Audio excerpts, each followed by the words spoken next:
Candidato acaba de desistir da eleição, gente, tá? Notícia de última hora que acaba de ser confirmada direto de Brasília, gente, tá? Candidato acabou de desistir da eleição de 2026. Quem é esse candidato? Por que que ele desistiu? Aí é que vocês vão ficar completamente chocados, gente, tá? Outra bomba que acabou de explodir, gente, tá? Mesmo o STF tendo enterrado a CPMI do INSS, Lulinha, o filho do Lula, pode ser indiciado a qualquer momento, gente, tá? Bomba da bomba da bomba. Lulinha pode ser indiciado a qualquer momento. Essa notícia acabou de ser confirmada direto de Brasília. Jurista vai explicar todos os detalhes dessa notícia, gente, que gerou um pavor no Lula.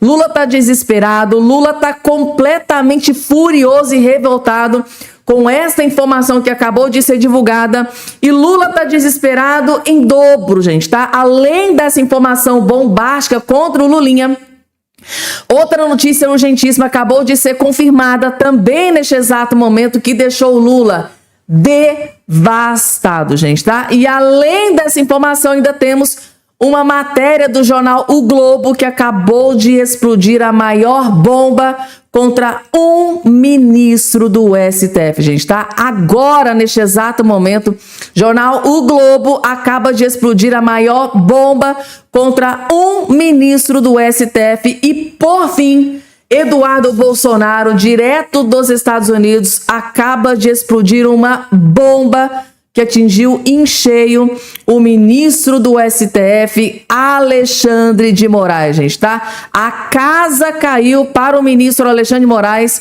Quem acabou de trazer essa informação foi o Eduardo Bolsonaro, direto dos Estados Unidos. E a notícia que eu acho que vocês vão gostar e muito, gente, tá? Motivos mais do que suficientes para vocês ficarem até o finalzinho do vídeo para não perder nenhum detalhe, gente, tá? Antes eu tenho um convite muito especial para fazer para você que está aí do outro lado me assistindo. Eu quero convidar você a fazer parte aqui da nossa família. Eu quero convidar você a ser um cidadão bem informado que jamais será escravizado. Esse é o lema aqui do nosso canal. Do início até o fim, esse será o lema aqui do nosso canal. Então, quer se manter bem informado, atualizado 24 horas por dia, todo santo dia? É só você se inscrever aqui embaixo no canal. Não é aqui que você vai se inscrever no vídeo, não, gente. Aqui embaixo, aqui na plataforma da onde você está me acompanhando. Aqui embaixo vai ter em algum lugar aí a palavrinha chamada inscreva-se, inscrever-se. Você vai fazer isso aqui, ó.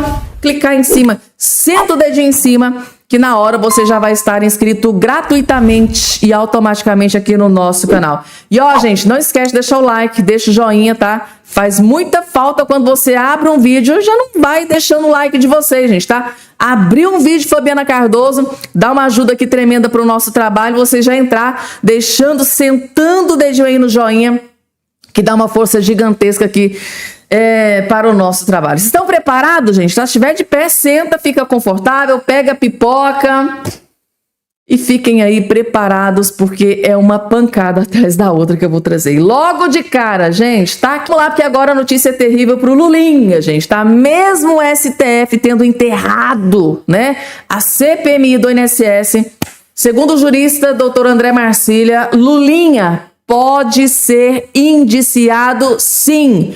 Lulinha ainda pode ser indiciado, gente, tá? E o desespero tomou conta do Lula e do Lulinha. Vocês vão entender assistindo até o finalzinho, vejam só. A CPMI do INSS ter sido enterrada no Congresso pelo STF não é o fim da linha.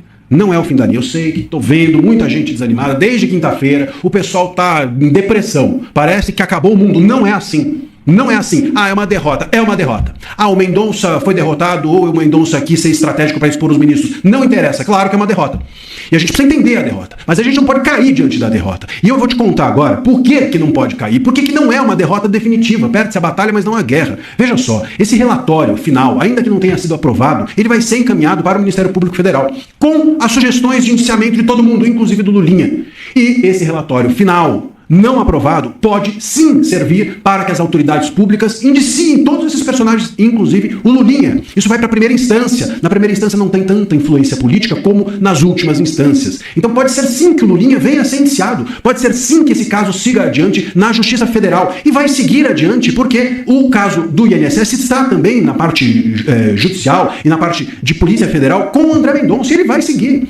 Então não acabou nada. Só o Congresso é que, enfim, deixou de exercer o trabalho que vinha exercendo e que é muito importante, porque o Congresso cutuca a Polícia Federal, cutuca a imprensa, cutuca a opinião pública, expõe os fatos, joga luz, joga holofote, e isso estimula a que todos nós estejamos atentos e que a polícia investigue com mais vigor. Mas sem o Congresso, não quer dizer que as coisas não sigam. A gente continua aqui. E a polícia continua fazendo o trabalho dela. E o Mendonça vai seguir fazendo o trabalho dele, à frente do Master, à frente do INSS. E a imprensa segue fazendo o trabalho dela de expor os fatos. Só o Congresso, que nesse momento sai do jogo. Mas o jogo não acabou. O Mendonça continua com a bola. A Polícia Federal continua investigando. A imprensa continua cobrindo e nós precisamos continuar estimulando. Então essa história de agora já acabou, isso aí não dá em nada, é sempre a mesma coisa, nada resolve, é burrice.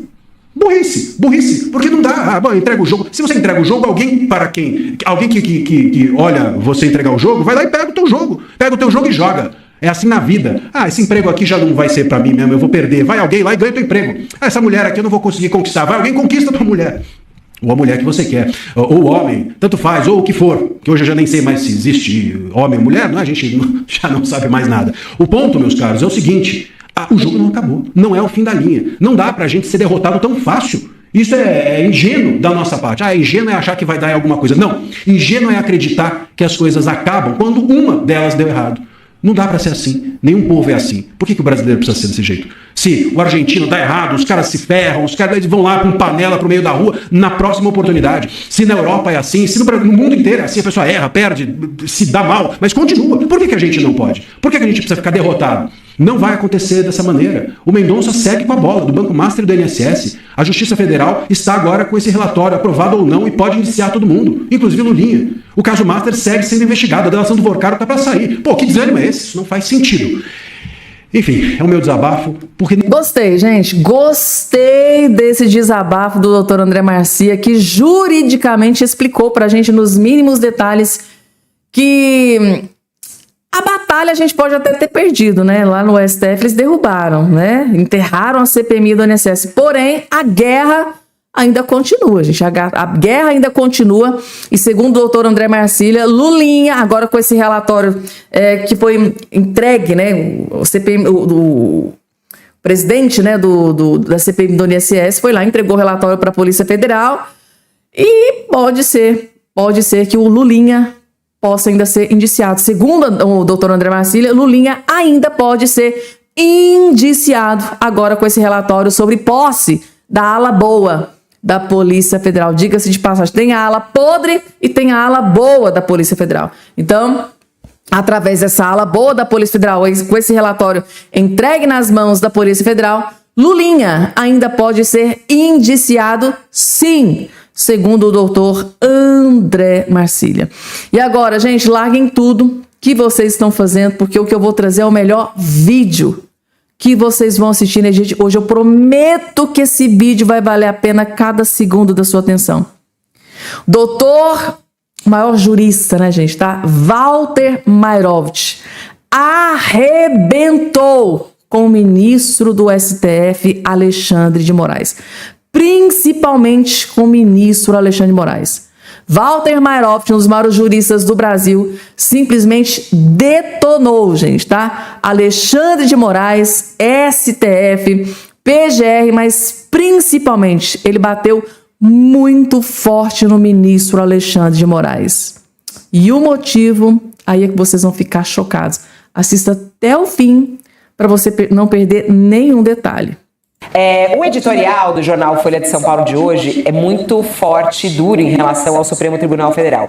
República do Supremo que pode tudo, né? O editorial diz que, começa dizendo assim, para o ministro do Supremo Tribunal Federal, tudo, para os demais cidadãos, a lei, né? Tal como amplamente interpretada por um ministro do Supremo. Cristaliza-se no Brasil um regime anômalo de prevalência de 10 indivíduos sobre o restante da sociedade. É um editorial duro, firme em relação à postura do Supremo como um todo, e ele inclusive termina dizendo, abre aspas aqui o editorial da Folha, é inevitável que caminhe no Congresso uma reforma para recolocar o Supremo Tribunal Federal em seu lugar constitucional. Queria te ouvir, Mairoviti. Bom, Fabiola, desde criança, desde jovem, quando eu comecei a aprender a ler os jornais diariamente, o meu pai me ensinava, olha, quando na capa do jornal tem um editorial, quer dizer, sai da página 2 e entra na capa, isso é muito importante. Então, a Folha de São Paulo sai da página 2 do editorial e vai para a capa. Isso é importante porque é tudo que a gente está vendo. Nós estávamos falando há pouco sobre o Gonê, que não cumpre o seu papel na República, no sistema de freios e contrapesos. E os escândalos aparecem a todo momento. Veja, pegando uma carona no que disse o Josias com relação ao Toffoli. A JIF, que tinha como advogada a esposa do Dias Toffoli, o escritório da esposa dele, que ela é associada, a JIF, o que ela fez? Ela peticionou para levantar, apesar do acordo de leniência, onde confessou todos os golpes que deu, todos os ilícitos que fez, ela peticiona ao Toffoli para levantar 1 bilhão e algumas coisas, mais 1 bilhão, 1 bi. E o Toffoli deferiu. Passado alguns dias, o advogado da JIF faz o quê? Agora o advogado faz o quê? Ele recebe um dinheiro para a JIF, pega esse dinheiro e compra parte do Taiaiá. Percebe como as coisas casam? Como fica aí o mau cheiro?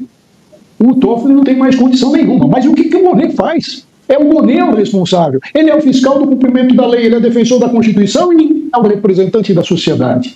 O que ele faz? O que ele faz com relação ao Moraes, esse escândalo da esposa, que reflete nele, agora essas viagens com táxi aéreo, o que ele faz? Nada, não está fazendo nada. Isso está transformando o Supremo, não como mais parte da República, mas como parte de uma monarquia absoluta. Lá estão os reis, os 11 reis, agora 10, já mais um, 11 reis. Que atuam não mais de acordo com a lei, não tem mais transparência, não tem mais nada. Atuam até um inquérito que não acaba nunca. Fabiola, eu gosto de mostrar as coisas. Está aqui um Código de Processo Penal. Sabe o que está escrito no artigo 11 do Código de Processo Penal? Eu vou falar sobre o inquérito da fake news. Que um inquérito tem que ter concluído no prazo de 30 dias. E tem aqui uma ressalva no parágrafo 3º. Caso de difícil elucidação, se pode prorrogar. Ora, se prorroga, mas não por prazo indeterminado. Esse inquérito virou o quê?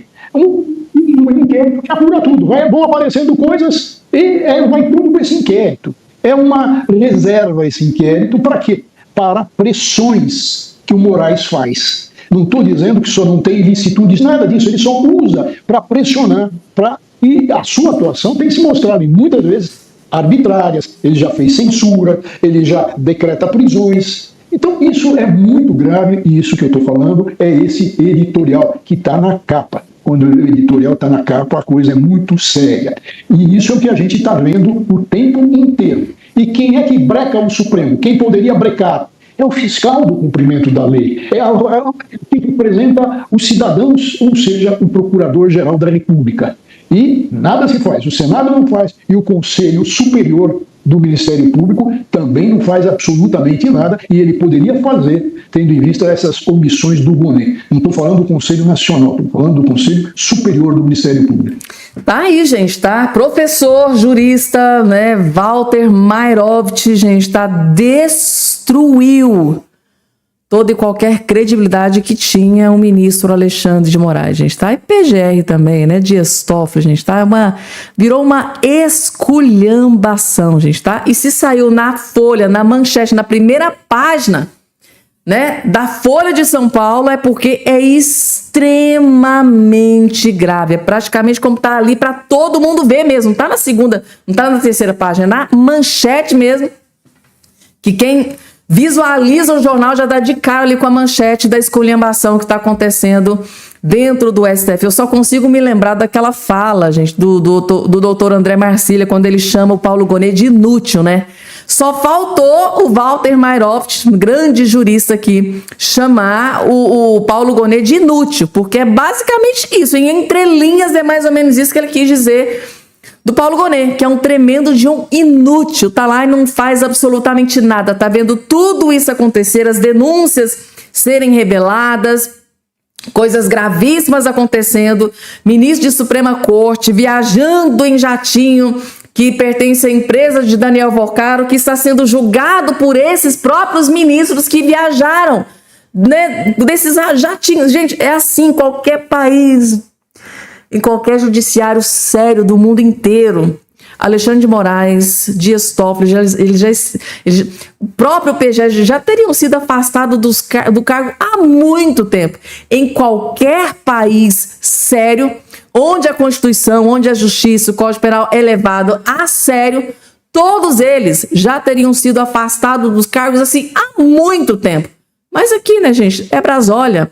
É a República das Bananas, onde tudo aconteceu. É tão grave que, gente, isso aqui não é uma monarquia. Eles se consideram reis, intocáveis. Que é isso, gente? São funcionários pagos com dinheiro dos nossos impostos, são funcionários. E a gente, vendo todas essas atrocidades, supostos crimes sendo, né, cometidos à torta e à direita, e ninguém pode investigar, são intocáveis. É como se fossem reis. Eles acham que estão numa monarquia. São reis intocáveis, professores de Deus, ninguém pode criticar, ninguém pode nada, gente, tá? Ninguém pode nada. Aí o Walter Mairoft, jurista, professor, foi lá e detonou, gente, tá?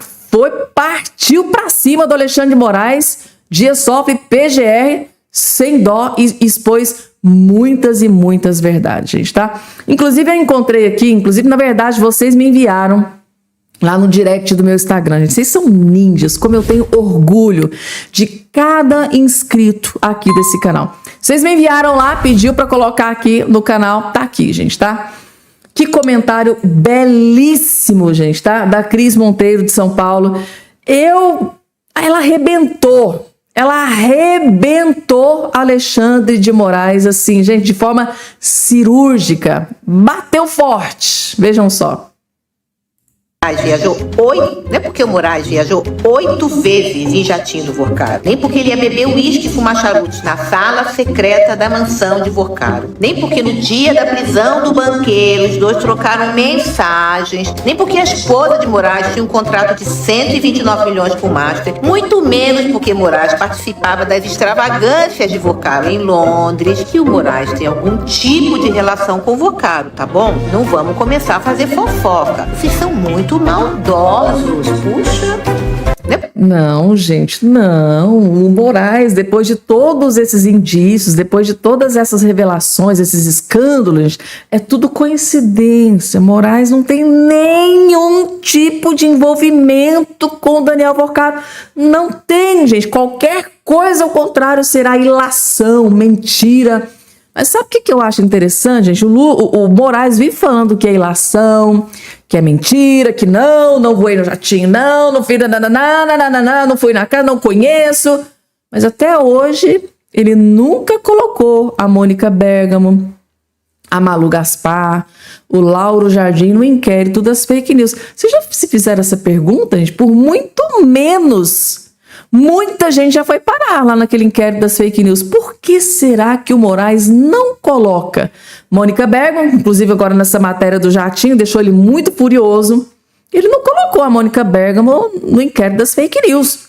Ou será que o que ela está dizendo não é fake news? Ele nunca colocou a Malu Gaspar no inquérito das fake news. Será que tudo que foi dito pela Malu Gaspar realmente era verdade? E o Lauro Jardim, tudo que ele expôs, né, do Alexandre de Moraes, ele também não foi incluído no inquérito das fake news. Ou seja, dá pra gente interpretar que tudo que eles falaram era verdade, porque se realmente fosse mentira, o Moraes, ó, já tinha colocado eles lá, ó, no inquérito há muito tempo.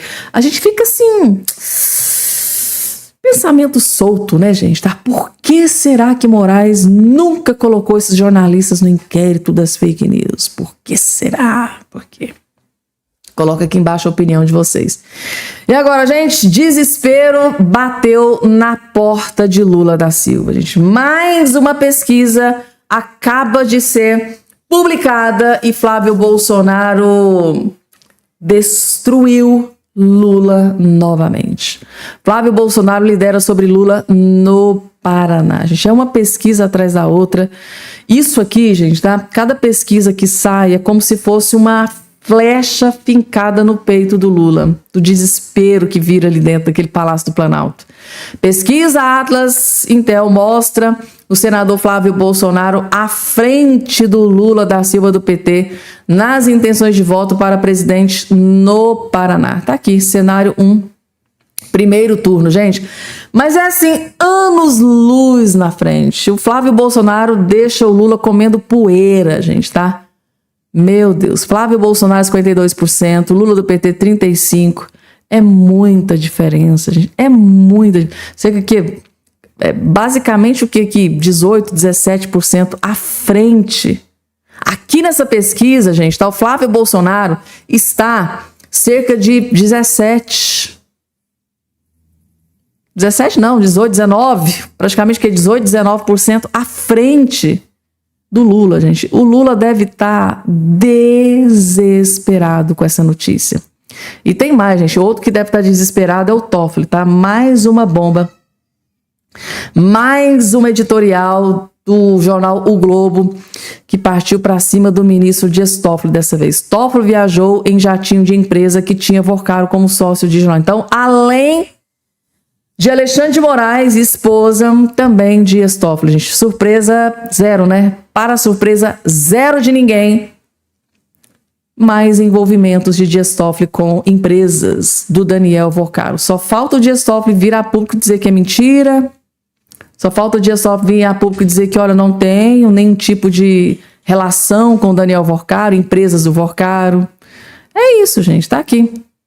O ministro do Supremo Tribunal Federal, Dias Toffoli, viajou em 4 de julho do ano passado em um jatinho de uma empresa que tinha como sócio o dono do Banco Master, Daniel Vorcaro, segundo o jornal Folha de São Paulo.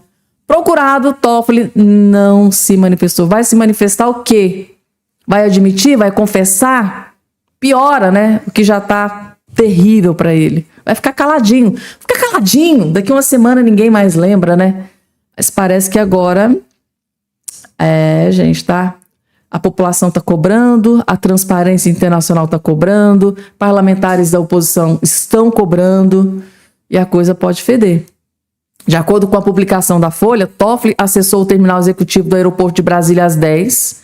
10 minutos depois, uma aeronave da Prime Aviation, né, decolou com destino a Marília, São Paulo, cidade natal do ministro. Vorcaro esteve no quadro societário da firma até setembro do ano passado. Então, ele viajou enquanto Vorcaro era sócio. Era a verdadeira farra do boi, né, gente? Era tanto dinheiro jorrando. Era, né, voos particulares em jatos do Daniel Vorcaro, gente, tá? Às vezes eu fico me perguntando, por que será que o Daniel Vorcaro era tão bonzinho assim com esses ministros, né? Será que eles pagaram por esses voos, gente? Ou será que era só um presentinho? A gente fica com muitas dúvidas, gente. Isso tudo precisa ser respondido. Esses ministros pagaram por essas viagens nesses jatinhos, né? Alexandre de Moraes, esposa, Dias Toffoli. Será que eles pagavam? Ou será que era um presente? Meu Deus do céu, quantas perguntas têm que ser respondidas? E mais desespero, gente, tá? Sem maioria no Senado, Lula já demonstra sinais de desespero, gente. Tá com a oposição que vai dominar o Senado Federal. Sem maioria no Senado, Lula diz que senador pensa que é semideus. Agora o Lula tá partindo para cima até dos senadores. O homem tá tão desesperado que ele tá indo até para cima dos senadores, porque tá percebendo que ele vai sofrer uma derrota cachapante no Senado nesse próximo pleito eleitoral. E para acabar de completar, gente, tá o quadro de notícia terrível para daqui a pouco, gente, candidato desistiu da eleição. Daqui a pouco eu vou trazer para vocês, porque agora é a vez de mais bomba pra cima do Moraes. A situação pro Moraes, gente, que tava ruim, piorou de vez, né? Aviões ligados a Vorcaro, voos de Moraes custam R$1 milhão. Então aqui, gente, tá? Endossa aquela pergunta que eu acabei de fazer.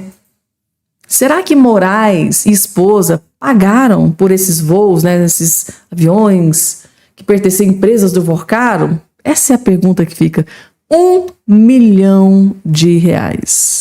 Um levantamento do jornal O Estado de São Paulo mostrou que o ministro do STF, Alexandre de Moraes, e sua mulher, a advogada Viviane Barça, realizaram ao menos 8 viagens em aeronaves ligadas ao empresário Daniel Vorcaro, ex-dono do Banco Master. Considerando valores de mercado, os trajetos entre Brasília e São Paulo podem custar mais de R$1 milhão. E a pergunta que fica é: Moraes e esposa pagaram esse 1 milhão ou não? É uma pergunta que eu gostaria de ter a resposta, gente, tá? Falando em resposta, teve candidato que desistiu, gente, tá? Volney desiste de eleição para deputado e continuará no governo Lula. Gente, ele que tinha já se pronunciado, né? Disse que eu vou me candidatar a deputado, agora desistiu da candidatura. O ministro da Previdência Social, Volney Queiroz, que está atolado nesse escândalo de corrupção da roubalheira da fraude do INSS, anunciou nesta quinta-feira que desistiu de concorrer às eleições de 2026 para deputado federal. Sem a menor sombra de dúvida, não vai fazer a menor falta. Se for por falta de tchau, adeus. Desistiu, gente, tá? E permanecerá à frente da pasta até o fim do mandato do Lula. Segundo nota da equipe do ministro, a decisão atendeu um pedido direto do titular do Planalto para que ele priorize a continuidade da missão de cuidar dos nossos aposentados. Eles cuidam muito bem dos nossos aposentados, né, gente? A gente sabe muito bem. Nossa, gente, tá bando de... Então, tá aqui. De acordo com o comunicado, Volney permanece no cargo para proteger os nossos idosos, tá? Então, tá aí, gente, tá? Tá atolado até o pescoço nesse escândalo e o Lula decidiu que ele fica ali no seu posto cuidando do dinheiro dos velhinhos. Eles cuidaram muito bem do dinheiro dos velhinhos, né? Ai, gente, eu fico furiosa com um trem desse. Desistiu da candidatura. Volney Queiroz, grande aliado do Lula, desistiu de disputar a vaga de deputado federal. Graças a Deus, gente, tá? Graças a Deus. E Rony Gabriel explica tintim por tintim plano de Gilberto Kassab, o todo-poderoso grande articulador político do PSD.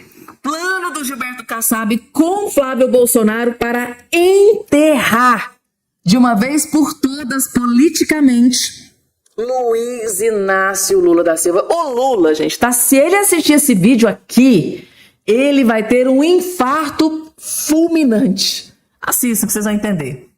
O Kassab jogou e escolheu o Caiado como seu candidato a presidente. Só que o motivo que ele fez isso explica muito mais se quem vai ganhar a eleição é Flávio ou Lula do que de fato ter um candidato à presidência. Você quer entender essa história? Pega a pipoca, segue o Rony que eu vou te contar os detalhes. No dia 28 de janeiro desse ano, no dia que o Caiado se filiou ao PSD, eu fiz um vídeo explicando por que o Kassab tinha 3 candidatos. Eu já vou deixar aqui um trecho desse vídeo para mostrar para vocês que tudo que eu falei lá aconteceu exatamente como o roteiro. Só que, o que está acontecendo hoje? Bom, Eduardo Leite não citou o Caiado e diz estar desencantado e que a escolha do PSD mantém radicalização polarizada no Brasil. Prestem muita atenção em todas essas notícias aqui que vocês vão lembrar delas daqui a pouquinho. O Ratinho Júnior desistiu da pré-candidatura para não perder o controle da sucessão do governo do Paraná para Moro. Isso aqui foi uma jogada de mestre do Flávio, que resolveu apoiar o Moro no Paraná, obrigando o Ratinho a sair da disputa.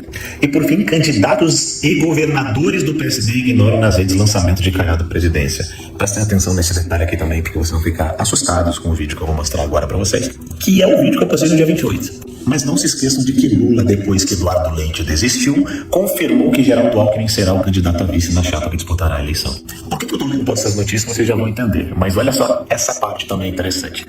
Que anistia Bolsonaro, terras raras, combate ao crime, as propostas de Caiado no seu primeiro discurso. Bom, Por que eu li todas essas notícias? Presta muita atenção nesse vídeo que eu postei no dia 28 de janeiro desse ano, no dia em que o Caiado se filiou e que ninguém tinha entendido nada.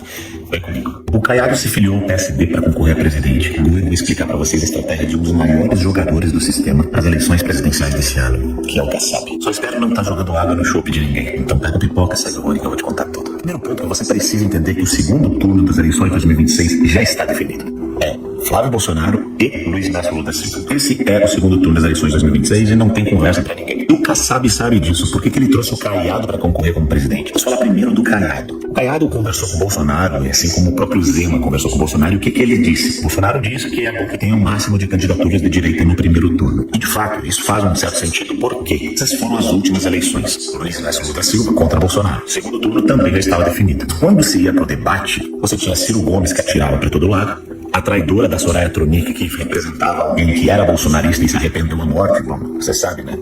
Soraya Tronic. Simone Tebet, que fazia um discurso de centrão, nem Lula nem Bolsonaro, virou o quê? Lula, ou seja, ajudava mais o Lula durante os debates. O Felipe Dávila, que fazia um papel de liberal, não ajudava tanto o Bolsonaro. E a figura icônica do Padre Kelman, que ajudou muito o Bolsonaro durante os debates. E isso acaba se tornando importante por quê? Porque acaba tendo mais tempo de fala, mais tempo de visibilidade dos candidatos. Ou seja, Lula tinha 2 do lado dele, 2 neutros, e contra ele apenas Bolsonaro e Padre Kelman. Ter Caiado e Zema, por exemplo, num palanque, desde que eles não batam no Flávio Bolsonaro, realmente é muito interessante numa estratégia de debate no primeiro turno presidencial. Porque assim como aquela eleição a gente já sabia que era Lula e Jair Bolsonaro, nessa eleição a gente já sabe que é Flávio Bolsonaro e Lula, os outros não têm a menor chance.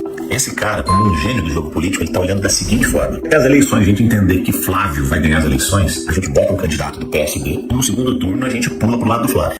Gente, deu pra vocês entenderem as jogadas do Gilberto Kassab, né? Principalmente depois das últimas decisões que ele tomou, né? Realmente, ele descartou o Eduardo Leite.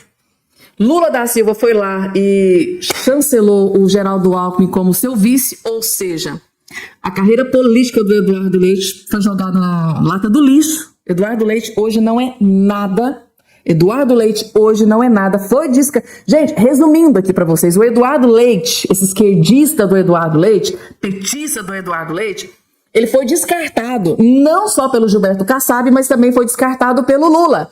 Por que eu trouxe esse vídeo aqui do Rony Gabriel? Vocês lembram que o Rony Gabriel aqui no meio do vídeo falou, olha, possivelmente o Gilberto Kassab pode ter puxado o Eduardo Leite para que ele tivesse ali na prateleira para o Lula olhar e falar, olha, eu acho que eu quero o Eduardo Leite para ser meu vice. Só que o Lula já decidiu, descartou Eduardo Leite e preferiu ficar com o Geraldo Alckmin, com o partido, né, do Geraldo Alckmin. Aí o Gilberto Kassab descartando o Eduardo Leite, o que ele disse? Gente, eu vou ficar com o Caiado, porque o Caiado é mais alinhado com a direita. Por que o Gilberto Kassab decidiu ficar com o Ronaldo Caiado? Porque o Ronaldo Caiado é um parlamentar, é um governador, é um político mais alinhado com a direita. E quem que está avançando nas últimas pesquisas? É o Flávio Bolsonaro, gente. Ou seja, Gilberto Kassab já está enxergando lá na frente. Ele sabe que existe grande possibilidade do Flávio Bolsonaro vencer essa eleição e já está dando um tiro de misericórdia no Lula. Lula, já que você está aí caindo, né, despencando aí nas pesquisas e o Flávio subindo, eu não vou escolher Eduardo Leite. Ficou claro, quando o todo-poderoso Gilberto Kassab decidiu escolher o Ronaldo Caiado, né, em detrimento do Eduardo Leite, ficou muito claro que o Gilberto Kassab, que tem aquela leitura assim de dar inveja, assim, eu não gosto do Gilberto Kassab. Acho ele assim, sorrateiro, uma pessoa que não dá pra confiar, mas a leitura política que esse homem tem, gente, tá? Não é à toa que hoje o PSD tem o maior número de prefeituras no Brasil inteiro. O cara é visionário, ele enxerga lá na frente. E ele já tá enxergando que é Flávio Bolsonaro que vai estar no segundo turno, porque que ele escolheu o Ronaldo Caiado, que é de direita. Deu pra vocês entenderem? Então, pra mim, subliminarmente, é o Gilberto Kassab já colocando, tá, o Ronaldo Caiado para ajudar o Flávio Bolsonaro, que vai estar apoiando o Flávio Bolsonaro lá no segundo turno, porque sabe, né, o Gilberto Kassab é aquele cara que tem a Ferrari, mas não tem um piloto. Né? O que ele encontrou foi o Caiado, sabendo que o Caiado é mais alinhado com a direita. Claro que num segundo turno, jamais, eu acho muito pouco improvável do Caiado se aliar com... Lógico, não é impossível, mas é praticamente impossível Caiado se aliar ao Lula da Silva. Então, Gilberto Kassab, visionário, já está enxergando lá na frente. Ele sabe muito bem o que pode estar fazendo, gente. Então, esse pode ser um plano do Gilberto Kassab para enterrar Lula da Silva politicamente, gente. Escrevam o que eu estou dizendo para vocês. Normalmente, eu não costumo errar nas minhas previsões. Vocês que acompanham aqui os vídeos que eu posto aqui todo santo dia para vocês, sabem que aqui as análises que a gente faz normalmente costuma dar certo. Coloca aqui embaixo a opinião aí de todos vocês. Gilberto Kassab, gente, tá em macaco velho da política. Ele não dá um tiro sem ter certeza que ele vai acertar o alvo. E o alvo é o quê, gente, tá? Apoiar aquele candidato que vai vencer. Ele não dá um tiro no alvo que ele sabe que vai errar. É Gilberto Kassab, gente, tá? Então, a escolha do Gilberto Kassab no Ronaldo Caiado mostra que ele sabe que é Flávio Bolsonaro, que vai ser o novo presidente da República a partir de janeiro de 2027. Que os anjos digam amém, né, gente, tá?